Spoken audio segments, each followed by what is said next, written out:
যে 1000 টাকার শাক নিয়ে রাস্তার পাশে বসতে বেচতে হয়তো 1500 টাকা বেচবে, 500 টাকা মিলবে, 2 কেজি চাউল কিনবে, একটু শাক কিনবে, একটু ডাল কিনবে, ওর কাছ থেকে আইসা তো হাত পাতা উচিত ছিল না যে দে ডেলি 100 টাকা। কি মানবতা? তুমি মানুষ, তার নাম তো মানবতা ছিল। আর হয়ে যাবেন বলবো আমার সমাজ তো দেখি রাস্তাঘাটে পোস্টার দেখলে দেখি সমাজ সেবকের অভাব নাই, ঠিক না? আওয়াজ না মনোযোগ। কিন্তু আজ পর্যন্ত বাংলাদেশে আমাকে বাড়ি করে দেন তো একটা যে তৃতীয় লিঙ্গের কোনো আশ্রয় কেন্দ্র কেউ খুলছে? আমাকে দেখান, একটা দেখান। এটা কি সমাজ সেবার অন্তর্ভুক্ত ছিল না যে তৃতীয় লিঙ্গের মানুষগুলা রাস্তায় রাস্তায় ঘুরবে আর মানুষকে বিরক্ত করবে আর হাত পাতবে আর বাসা বাড়িতে উঠে চিল্লা চিল্লি করবে আর যুবকরা ওদেরকে নিয়ে মজা নিবে? যুবকরা তো ওদেরকে নিয়ে মজা নেয়, রাতের অন্ধকারে তো একদল মানুষ ওদেরকে নিয়ে মজা নেয়। উচিত তো ছিল আমার সমাজের বিত্তশালীদের, সমাজ সেবকদের উচিত ছিল বৃদ্ধাশ্রম যখন খুলতে পারছো, তৃতীয় লিঙ্গের জন্য একটা আশ্রম খোলো, 10 জনকে নিয়ে যাও আর বলো এখানে থাকবি, 2টা কাপড় পরবি, 2 বেলা খাবি আর আল্লাহ আল্লাহ করবি। তুই রাস্তায় ঘুরা ঘুরা নিজের ইজ্জত বিলীন করার প্রয়োজন নেই। তাইলে তো বুঝতাম আপনার সমাজ সেবক। রাগ হয় না, বুঝানোর জন্য বলতেছি। সৃষ্টির ভিতরে শ্রেষ্ঠত্ব দিল, মানবতা কোথায়? আল্লাহ তো দাম দিবে মানুষকে। আপনি কালকে এই চেহারা নিয়ে দাঁড়াবেন কি করে বলেন? সৃষ্টির ভিতরে আমাকে মানুষ হিসাবে শ্রেষ্ঠত্ব দিলেন, বলেন আপনার আমার ভিতরে মানবতা কতটুকু? আল্লাহ তো মানুষকে মূল্যায়ন করবেন, জানোয়ারকে তো করবেন না। আপনি বলবেন আমি তো মানুষ হিসাবেই মরব, কিন্তু কোরআন তো বলে না। কোরআন তো বলে মানুষ হিসাবে জন্ম নিলেই মানুষ হয় না। যদি হইতো তাহলে হাতের বানানোটাকে কেন আল্লাহ জানোয়ার বলতেন? মানুষকে তো হাত দিয়ে তৈরি করছেন, সমগ্র সৃষ্টিকে তো আল্লাহ তৈরি করছেন 2 অক্ষর দিয়া। মানুষকে তো তৈরি করছেন কুদরতি হাত দিয়া। সমগ্র সৃষ্টিকে তো তড়িঘড়ি কমপ্লিট করছেন 6 দিনে। আপনাকে আমাকে তো কমপ্লিট করলেন 10 মাসে। আপনাকে কেন জানোয়ার বলেন? আরো 2-4টা দেখাবো। সৃষ্টির ভিতরে সবচেয়ে সৌন্দর্য দিল আপনাকে, পুরা ভান্ডারটা যেন সৌন্দর্যে লাগায়া দিল আপনার উপরে, ওটাকে জানোয়ার বলবেন কেন? 4 কসম খায়া ঘোষণা দিলেন সৃষ্টির ভিতরে সবচেয়ে সুন্দর গঠন তোর। 3 ওয়াসাইতুন ওয়া তুরে সিনিন ওয়া হাদাল বালাদিল আমিন। 4 কসম খাওয়ার পরে বললেন সবচেয়ে সুন্দর গঠন তোর।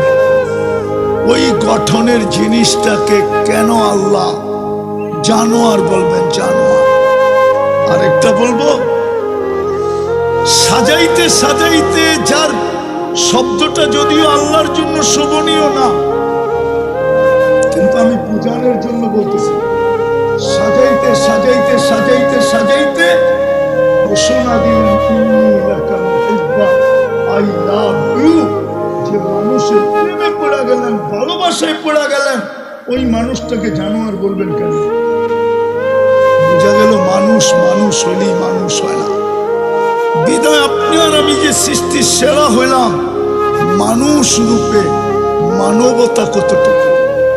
সৃষ্টির ভিতরে আমাকে মানুষ হিসাবে শ্রেষ্ঠত্ব দিল, মানব জাতির ভিতরে আমাকে উম্মতে মুহাম্মদী হিসাবে শ্রেষ্ঠত্ব দিলেন। শুধু শ্রেষ্ঠত্ব দিলেন না, আবার শ্রেষ্ঠত্বের প্রমাণও দিলেন।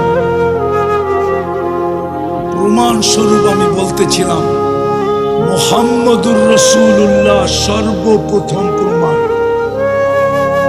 আপনি মুহাম্মদুর রাসূলুল্লাহ পাইছেন। যদি মুহাম্মদুর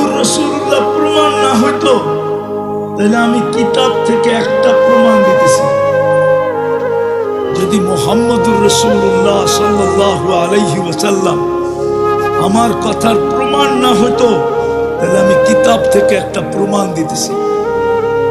বাদায়ে নেহায়া লেখা আছে, ওইখানে লেখা না থাকলে আমি বলতাম না যে দানিয়াল আলাইহিস সালাম শুধু এই উম্মতের হাতের মাধ্যমে কাফন দাফন পাওয়ার জন্য ২৫০০ বছর অপেক্ষা করতেন। মৃত্যুর পরে ওনার দোয়া ছিল, আল্লাহ মৃত্যুর পরে যেন আমাকে সুরক্ষিত রাখা হয়। উম্মতে মুহাম্মাদি যেদিন আসবে এদের হাতের মাধ্যমে যেন আমাকে কাফন দাফন করা হয়, কেননা আমি এই ফজিলতটুকু পাইতে চাই। কেননা উম্মতের মুহাম্মাদের ফজিলত, মুহাম্মদুর রাসূলুল্লাহর উম্মতের ফজিলত যতটুকু আমি জানছি, আপনি আমাকে জানাইছেন, বিধায় আমার মন বলে আমি ওদের হাতের ছোঁয়া চাই। কোরআন ওই কথা সাক্ষী, মাসালুহুম ফিত তাওরাত ওয়া মাসালুহুম ফিল ইনজিল। আমাদের প্রশংসায় তৌরাত ভরা ছিল, ইনজিল ভরা ছিল, জবুর ভরা ছিল। আসমানি কোনো কিতাব নাই যেটার ভিতরে আমাদের আলোচনা না ছিল। কোন নবী রসুল এরকম আসেন নাই যাদের মুখে আমাদের আলোচনা না ছিল। আদম আলাইহিস সালাম থেকে নিয়ে ঈসা আলাইহিস সালাম পর্যন্ত আমাদের আলোচনা ছিল।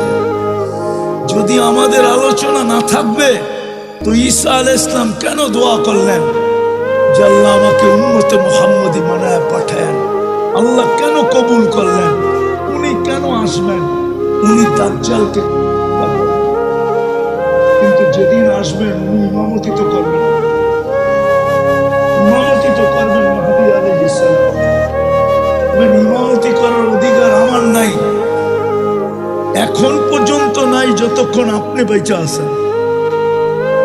আপনি উম্মতের ইমাম, আমি উম্মতের একজন ব্যক্তি।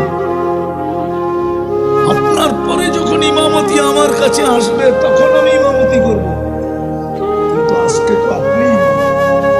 তো শ্রেষ্ঠত্বের প্রমাণ হলো মুহাম্মদুর রাসূলুল্লাহ। খোলার সময় আমার কাছে নাই, নাহলে এটাকে অনেক খোলা যায়। দ্বিতীয় প্রমাণ হলো কোরআন, কালামুল্লাহ। কোরআন না কালামুল্লাহ, আল্লাহ নিজের কালাম দিয়া দিছেন, নিজের কালাম আমাদেরকে দিয়া দিছেন। কিন্তু আফসোস, আমার জাতি ৯০ জন কোরআন পড়তে জানে না, নারী পুরুষ। জানি না উত্তরের মানুষ রাগ হয়ে গেল কিনা, একমত আপনারা? ৯০ জন কোরআন পড়তে জানে না। পড়তে না জানে আমার কোনো আপত্তি ছিল না, কিন্তু আফসোসের বিষয় তো এখানে, যদি ঘরে ঢুকার সাথে সাথে কোরআনটা চোখের সামনে পড়তো, তাইলেও হয়তো মনটাকে বুঝাইতে পারতাম যে ঘরে ঢুকার সাথে সাথেই কোরআনটা চোখের সামনে পড়ে। কিন্তু সমস্ত মুসলমানের ঘরে তো ঢুকার সাথে সাথে টেলিভিশনটা চোখের সামনে পড়ে। কোরআনটা তো চোখের সামনে আনতে হইলে বড় আলমারি খোঁজা আনতে হয়। পায়ে হাত রাখে, টেলিভিশনটা তো সামনে পড়ে চোখের সামনে, কোরআনটা তো চোখের সামনে পড়ে না। ঘরে ঢুকার সাথে সাথে কোরআনটা চোখের সামনে পড়ে না। উচিত ছিল ঘরে ঢুকার সাথে সাথে যেন কোরআনটা সামনে পড়ে, এমন জায়গায় কোরআনটাকে রাখা উচিত ছিল। কমসে কম কোরআন দেখা হইল কোরআনের কিছু না কিছু মহত্ব, গুরুত্ব, বরত্ব, সম্মান, এটার ছোঁয়া হইল আমার দিলে লাগতো। কিন্তু আফসোস, টেলিভিশনটা চোখে পড়ে ঘরে ঢুকার সাথে সাথে, বেডরুমে ঢুকার সাথে সাথে টেলিভিশনটা চোখে পড়ে, কোরআনটা পড়ে। রাখবেন না।